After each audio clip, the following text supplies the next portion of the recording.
Is it 10? You got 2 minutes, so. I don't know if I want to leave this here.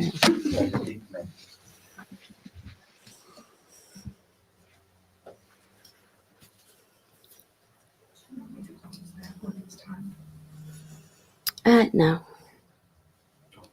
It gets too warm in here. Sure. Don't want us, everybody's like sweating.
Good morning and welcome.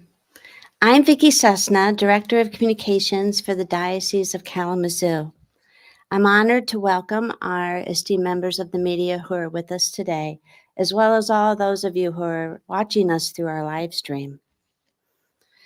April, as you may know, is Child Abuse Prevention Month. This year's theme for the national campaign is Building a Hopeful Future Together.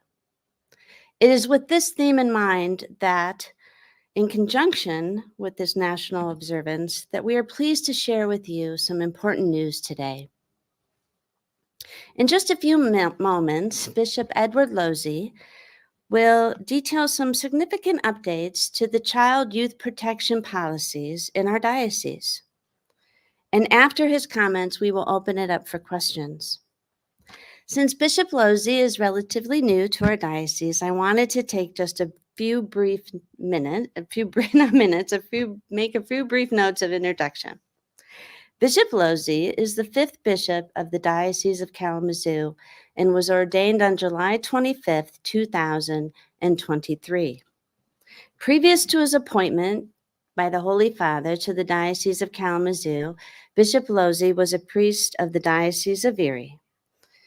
And he, this Sunday, celebrates his 35th anniversary of his ordination to the priesthood. Bishop Losey has extensive experience in this area of child protection, having previously served as the director of the Office of Protection of Children and Youth for the Diocese of Erie, along with his other pastoral and administrative duties, including Vicar General and moderator of the Curia. Bishop Losey has also earned a doctorate in canon law from the Pontifical Gregorian University in Rome. It is my honor to now invite Bishop Blosey to the podium. Thank you.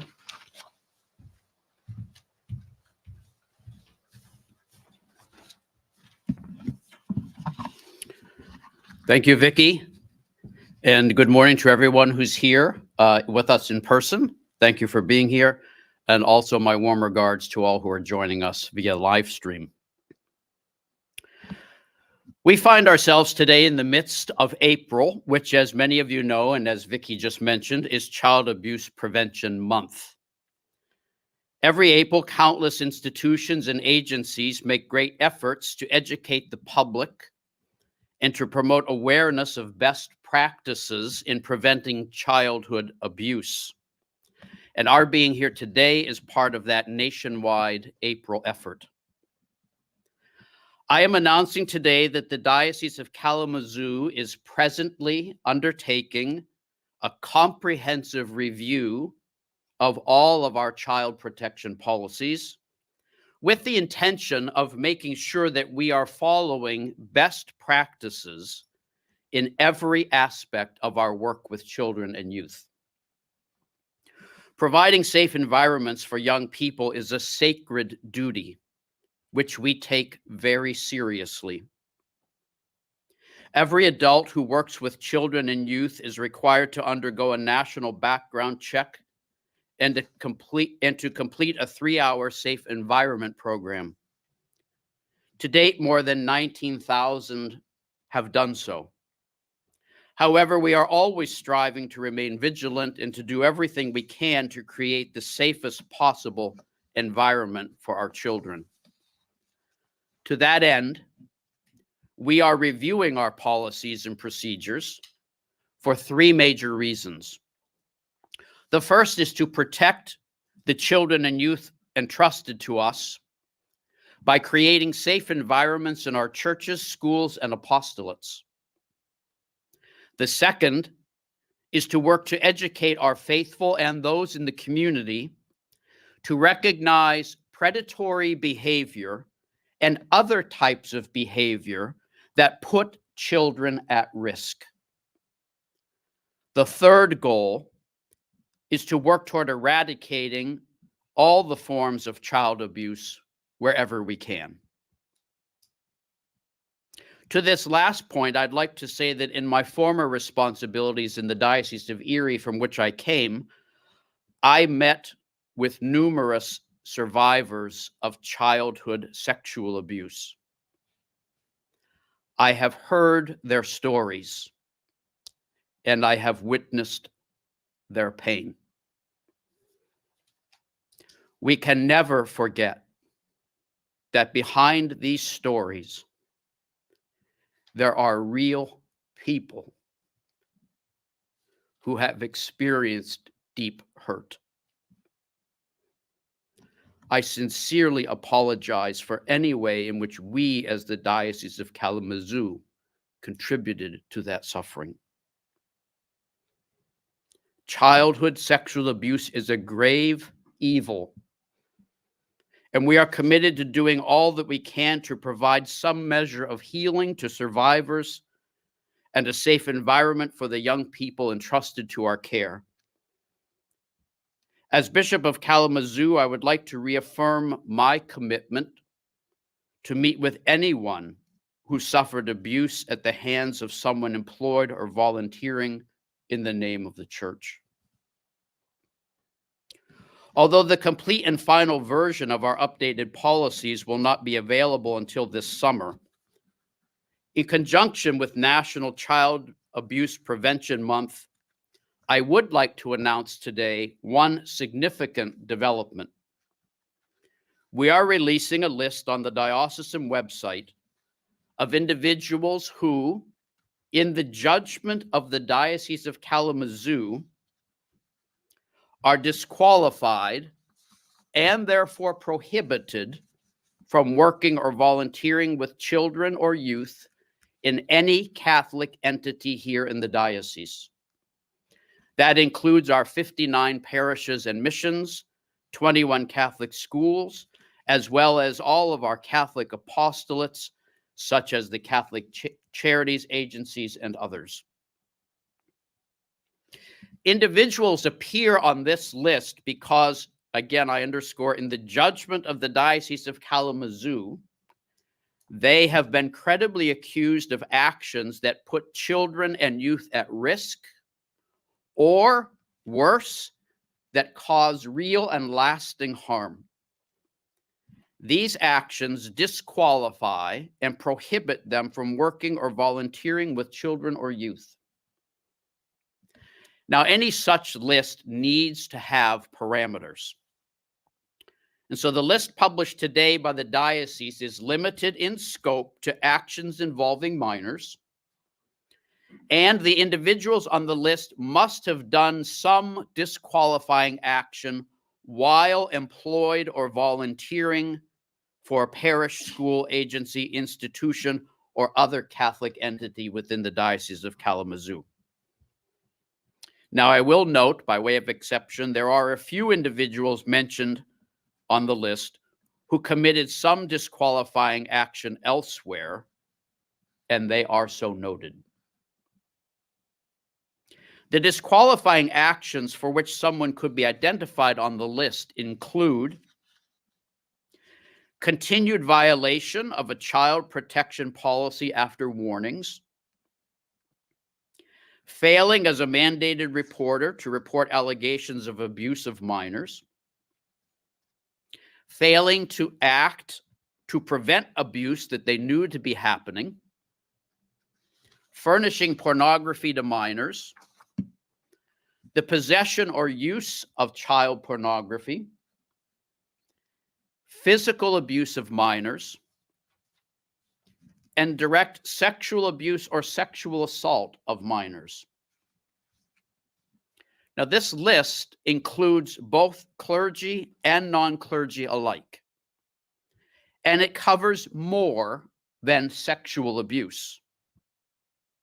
It is important to remember that the accusations, while considered credible in the judgment of the Diocese of Kalamazoo, are not the equivalent of a conviction in a court of law. This list of those who are disqualified for employment or volunteering with youth is by its nature forward-looking. It is intended to provide for the future as safe an environment for young people as possible.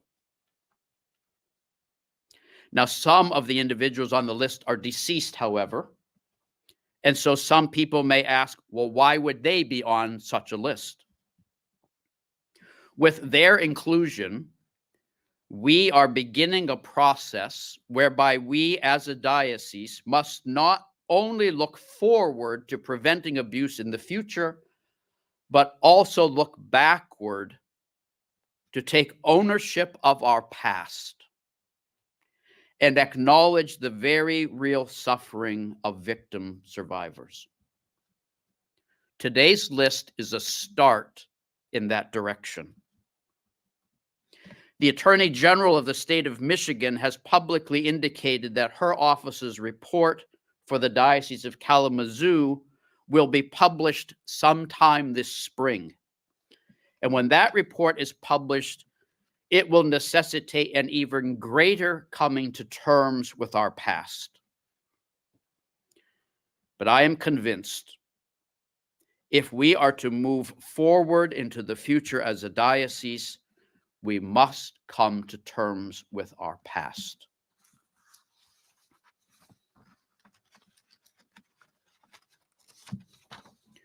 The Diocese of Kalamazoo is committed to helping survivors of childhood abuse find healing. Survivors can call a 24-hour crisis hotline available through Catholic Charities at 800-873-8336. I will repeat that. A crisis hotline available through Catholic Charities at 800-873-8336. And through that same hotline, individuals can request assistance with counseling, spiritual direction, and referrals to other supportive services.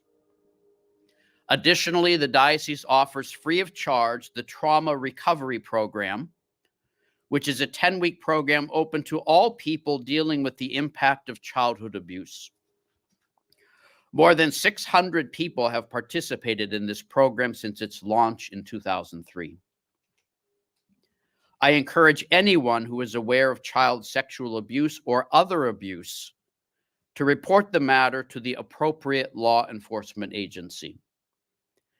And we welcome any additional information that may shed light on any past or present cases.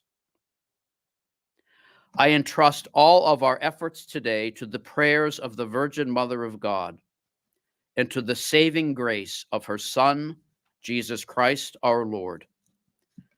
Thank you all for your attention, and I will now take any questions. Bishop, the 600 number that you have right here, talking about individuals who have suffered from that childhood trauma and then have used your recovery program, is that specific to this diocese? This program, because I'm newer here, I'm making sure I'm giving you correct information.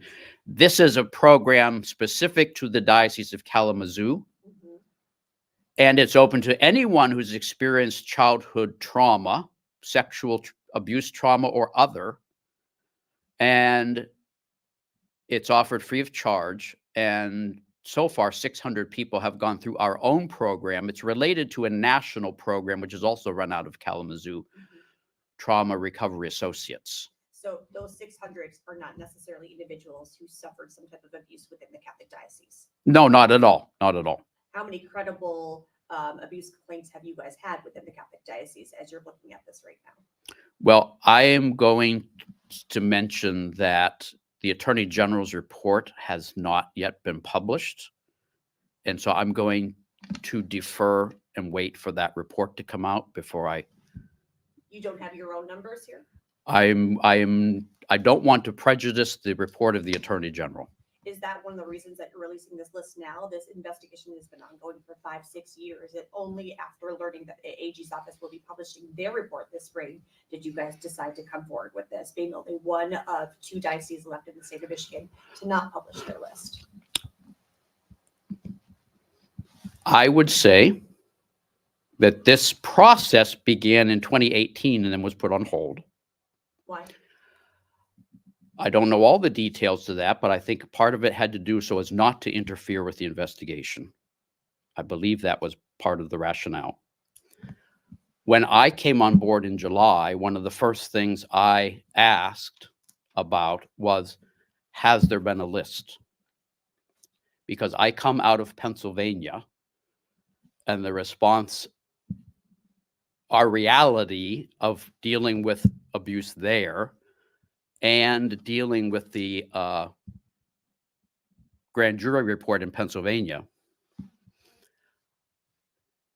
I mentioned that I have met with many abuse survivors. I've heard their stories. I am also aware of how healing our acknowledgement of their stories by the publication of such a list can be. Well, you said when you came in here, you asked, had there been a list? Was there a list when you came in even just a year ago? Internally? The work that had been done, what we are doing here is in many ways completing the process that had begun in 2018. So there was a list? It was in progress, but it wasn't. I'm going to say, in part, there was clearly the foundations of this were laid before I got here. My experience in Pennsylvania told me we need to move ahead with this. And to publish the list? Yes. Okay. So you will be publishing the list today. How many individuals are credible within, like you said, the judgment of the diocese? This list is a forward-looking list.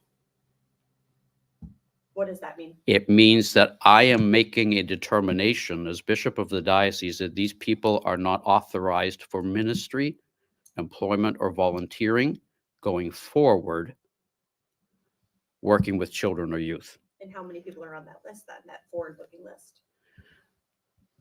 Well, I have it here.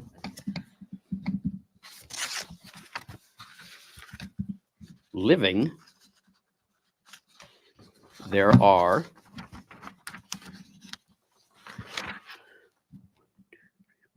6. 6. Yes. This is also a dynamic list. So what we publish today can be added to as we get more information. Whenever new relevant information comes to us that warrants inclusion on this list, new names will be added. This is where we are starting. There are also deceased people on the list, and there are also people on the list who have committed some of these disqualifying actions elsewhere, not here in the Diocese of Kalamazoo.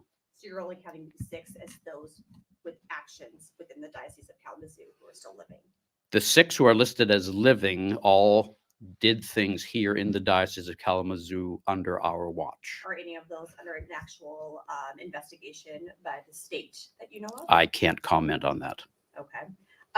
Let's talk about, you say you've been meeting with individuals in the past who have suffered from such abuse. Have you met with any of those individuals that have suffered from abuse here in this diocese? Not yet, but I am very open to that.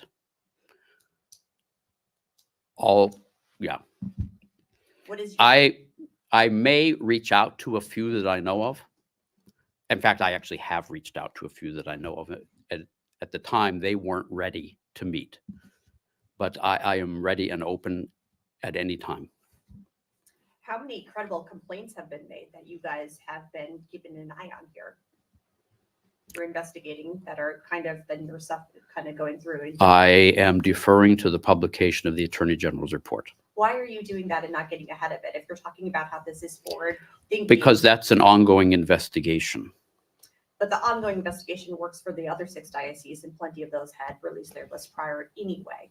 I was not bishop of those other dioceses. Okay, but now you are now. It's on my watch, And you don't believe. and we have published the list, at least in its initial form. But not the credible complaints. We will wait for the Attorney General's report.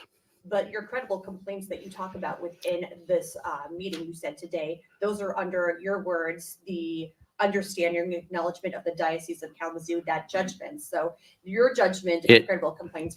My judgment that these people are not qualified to work with children. That's what this list is about. So it's not about the victims then? Our attention and our pastoral care is always directed first and foremost to the victims. The nature of this list is forward-looking to make sure that these people are not working with children or youth. Absolutely, and I understand that. Yeah. You're trying to prevent it from happening again. Right. This is a preventive for the future. That's the principal focus of this work. Which is amazing. It's not the whole piece of child protection by any means, but it's an important piece going forward. The pieces looking backward, I'm going to defer until after the Attorney General's report comes, because in my understanding in Gaylord and in Marquette, the Attorney General's report does an extensive look backwards, which we need to do. But I'm going to wait until after they publish their report. So you're not going to get ahead of it. Those 6 individuals that you went ahead and identified, I know that there were several things that could disqualify them from interacting with kids Yes. and youth. Are any of these the possession of child pornography? I'm not going to comment and connect any individual to any reason on the list at this time. I'm not going to comment on any individual cases until after the Attorney General's report comes out. Because the possession of child pornography is illegal. Absolutely. So is that failing to report a crime, as it, those are criminal acts civilly, not just, they're certainly disqualifying actions. Okay. Yeah. So all 6 of these individuals, though, I mean, it looks like all of these feel like illegal civil and criminal acts here.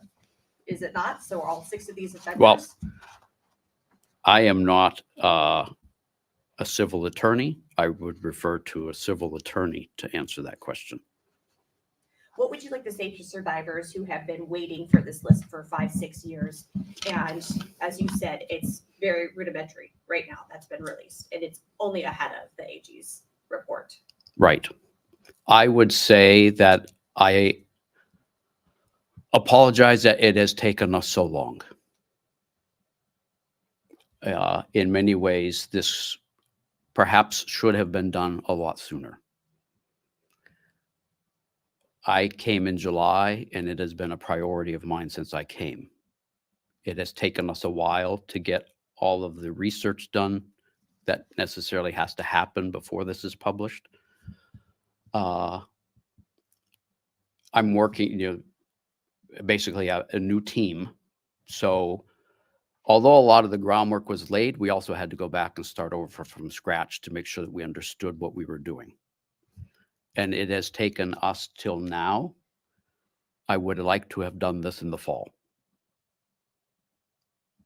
Well, you've gone through what you said was a grand jury over in Pennsylvania. Yes. Correct? So you understand the fallout that can come from this. Yes. Are you guys prepared for potential additional names to come out, to say the least, and how the diocese will react? We are entirely prepared for that. And if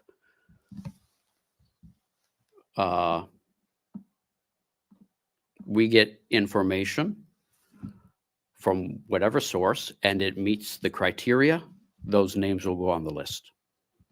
The truth is the truth.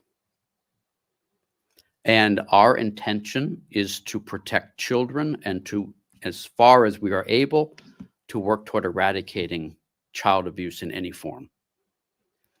And if I need to put out someone's name on this list as a measure of helping to protect children, I will do so. If we've been doing background checks since, I think, 2003, how did these individuals slip through?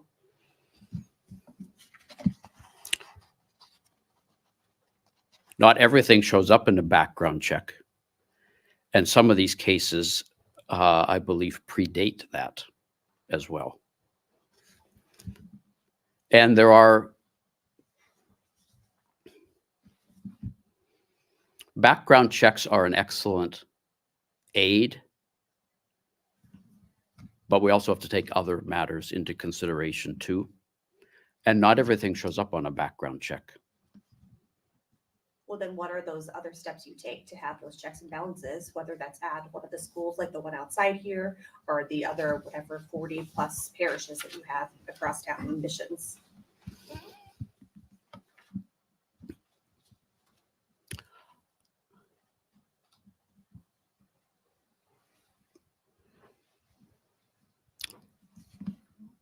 Just the background check, the clearances are one piece, but there are other ways to check people's references. And what are those ways? What are you guys doing? That's my question. Well, that's what we're working on revising the policies about. I have some intention, some ideas similar to what we did in Pennsylvania. Which would have been? Well, this is an idea I'm proposing,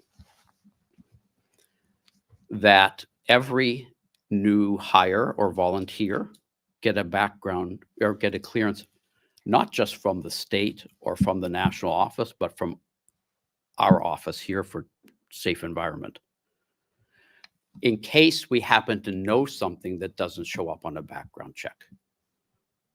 And that we would know either because someone's personal experience or whatever.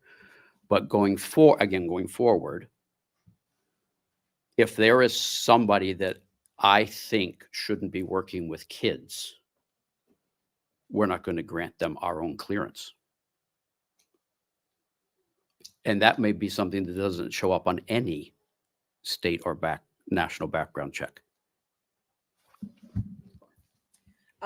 So to clarify right now, you're only listing the names. You're not listing the credible complaints until after the AG's office. I don't know that this list will ever list the credible complaints. I may address them, but not by way of this list. That's not the purpose of this list. Okay. Do you want to add anything else? That's all I need. I just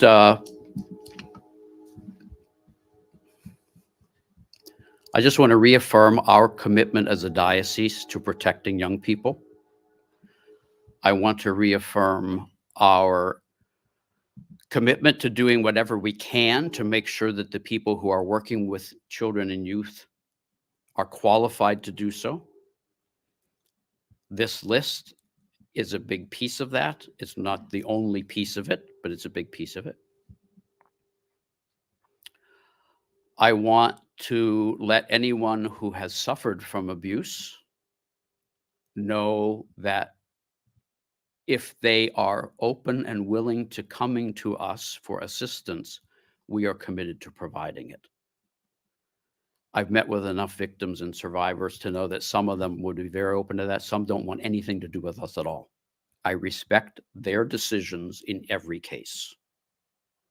They are one of our highest priorities. The protection of children going forward is one of our highest priorities as a diocese.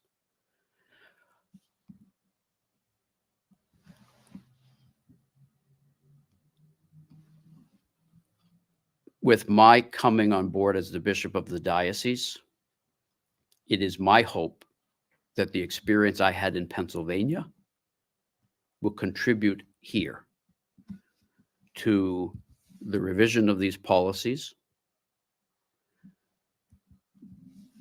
to the best possible protection for children, to the best possible offering of assistance to victims, and to, I'm not going to say set a new course because the diocese has been committed to this before, but to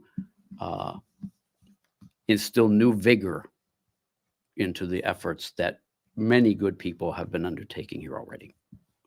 Are you going to get into specifics about those policies, or is it Not well, when they come out, yeah. So all it is right now you're just updating and reviewing? We have been policies? working, a task force has been working on these for several months. Okay. Yeah. And when they come out, we will, I'm sure, probably have a similar kind of a way to reveal them, make them known to the public. We're also going to have to in-service all of our people relative to any changes in the policies. Is there a question in the back? Yes. How many victims have you worked with? You said that you have had victims come since you started here. How many have? I haven't had any come here. I've extended an offer to some, but I think personally they're just not ready, and I respect that. In Pennsylvania, I met with a lot. I don't know the number. Ballpark, but- what would be a lot? I hesitate to venture a guess. I'm really bad at approximating numbers. But quite a few. Victims of clergy abuse, victims of school personnel abuse, parish employee abuse. Why do you think that this is happening? I think that this reality has been with us in our humanity for a very long time. And the reality of childhood abuse, sexual abuse, other kinds of abuse is very widespread in every element of our society. There's no section of our society where it's not present. Fortunately, we're beginning to talk about it. That's one of the biggest steps I think that we can take to working toward eradicating it. Because as long as it remains secret and hidden and behind closed doors, and children are not encouraged and enabled to come forward, it's just going to continue. So these efforts today are part of an attempt to prevent abuse going down the road in the future. As I said, we're also going to have to take an extensive look at our past to come to terms with it. And I think the Attorney General's report is going to provide an impetus for us to do that. But there's a lot that I can't comment on because I don't want to in any way compromise that process of the Attorney General's office. You may have a addressed this, but what have been some of the problems that you've had in the past here? Or I believe over in Lansing, but just here locally? Being relatively new, I'm not quite sure how thoroughly I can answer that question.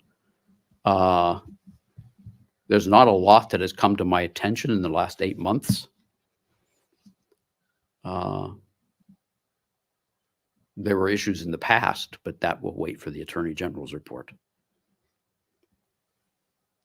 And when will that come? One of the very first things I did was send out a rather strongly worded notice to all the clergy that no one will be working with children or youth in this diocese who does not observe our policies.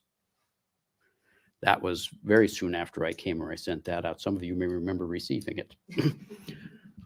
Yeah. And you said that you're interested in doing background checks. Well, we do that as a matter of policy. Mhm. Yeah. National and other clearances that are required. The state has requirements for clearances. And then there's requirements for schools in particular. And then we're discussing the possibility of adding our own diocesan clearance, because sometimes there are things that this is my experience from Pennsylvania, there are things that we know that don't show up on any government clearance. But in the back of my mind, I'm saying, yeah, but that person's not working with children or youth. So if they may get all the government clearances, but they're not going to get ours.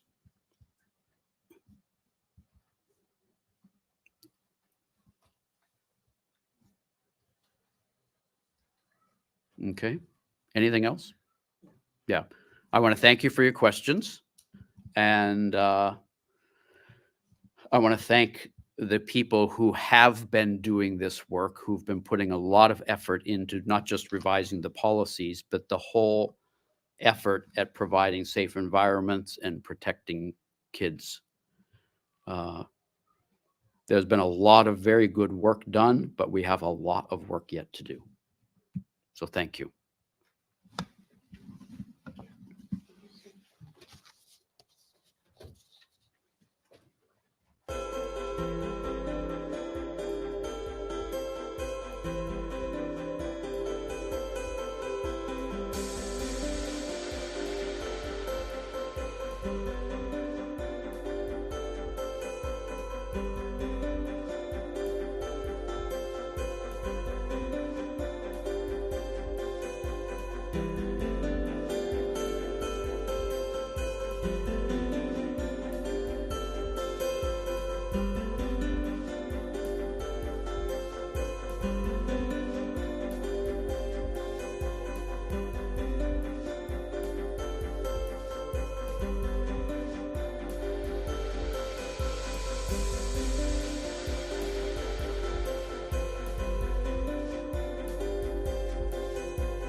you.